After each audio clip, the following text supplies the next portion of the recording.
नमस्कार। आज मैं आपको देव उठनी एकादशी की कथा सुनाऊंगी। कार्तिक माह के शुक्ल पक्ष की एकादशी को देव उठनी एकादशी, देवोत्थान एकादशी, देव उठनी ग्यारस, प्रबोधिनी एकादशी आदि नामों से जाना जाता है। इस दिन श्री हरि विष्णु निद्रा से जागते हैं। देव उठनी एकादशी की एक प्रमुख कथा शंखासुर नामक राक्षस की है। शंखासुर ने तीनों लोकों में बहुत ही उत्पात मचाया हुआ था।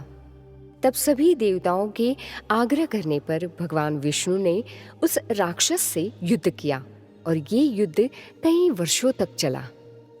युद्ध में वो असुर मारा गया और इसके बाद भगवान विष्णु विश्राम करने चले गए। कार्तिक शुक्ल एकादशी के दिन भगवान विष्णु की निद्रा टूटी थी और सभी देवताओं ने भगवान विष्णु की पूजा की थी। शिव महापुराण के अनुसार पौराणिक समय में दैत्यों का राजा दंभ हुआ करता था। वो बहुत बड़ा विष्णु भक्त था।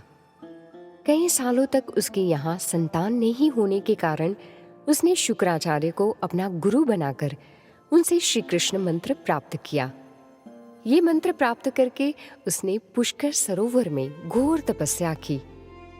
भगवान विष्णु उसकी तपस्या से प्रसन्न हुए और उसे संतान प्राप्ति का वरदान दे दिया। भगवान विष्णु के वरदान से राजा दंभ के यहाँ एक पुत्र ने जन्म लिया। इस पुत्र का नाम शंखचूड़ रखा गया। बड़ा होकर शंखचूड़ ने ब्रह्मा जी को प्रसन्न करने के लिए पुष्कर में घोर तपस्या की। उसकी तपस्या से प्रसन्न होकर ब्रह्मा जी ने उसे वरदान मांगने को कहा।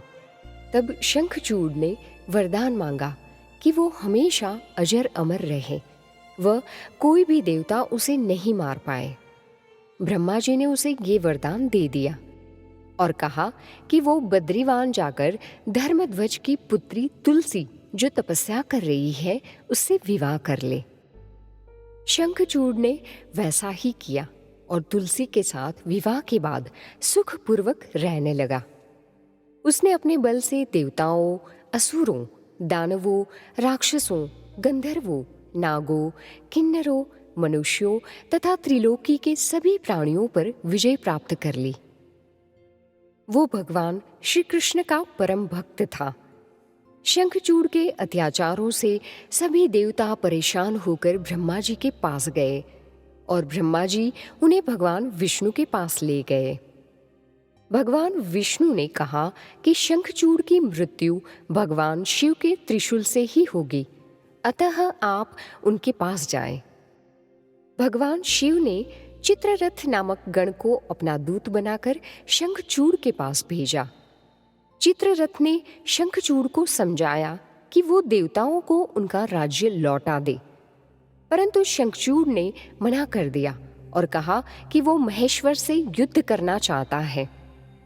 भगवान शिव को जब ये बात पता चली तो वे युद्ध के लिए अपनी सेना लेकर निकल पड़े। इस तरह देवता और दानवों में घमासान युद्ध हुआ, परंतु ब्रह्मा जी के वरदान के कारण शंखचूड़ को देवता नहीं हरा पाए।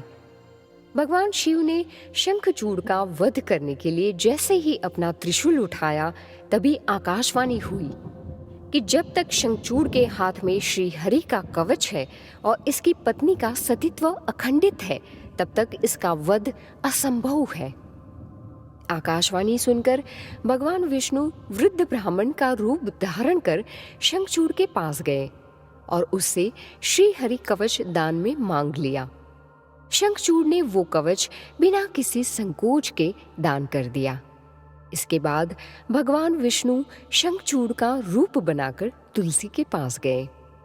शंखचूड़ रूपी भगवान विष्णु ने तुलसी के महल के द्वार पर जाकर अपनी विजय होने की सूचना दी।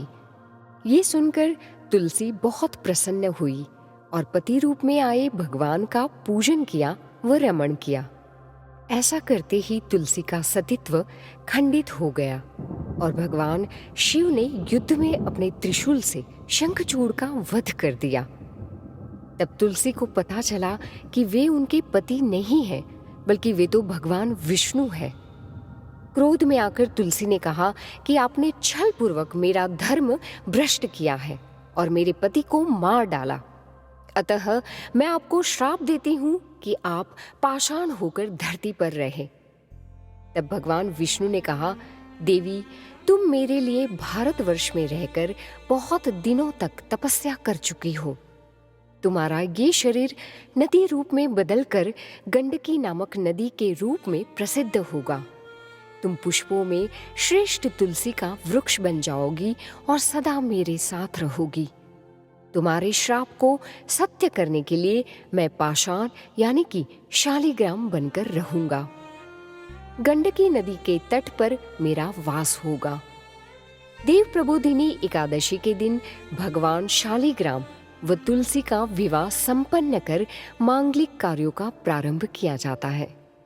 हिंदू धर्म मान्यता के अनुसार इस दिन तुलसी शालिग्राम विवाह करने से अपार पुण्य प्राप्त होता है। आइए जानते हैं कि ये व्रत पूजन कैसे करें। देव उठनी एकादशी के दिन व्रत करने वाले प्रातःकाल में स्नानादि से निवृत्त होकर आंगन में चौक बनाए। पश्चात भगवान विष्णु के चरणों को कलात्मक रूप से अंकित करें। देव उठनी एकादशी को रात्रि के समय सुभाषित स्तोत्र पाठ, भगवत कथा और पुराणादि का श्रवण और भजन आदि का गायन करें।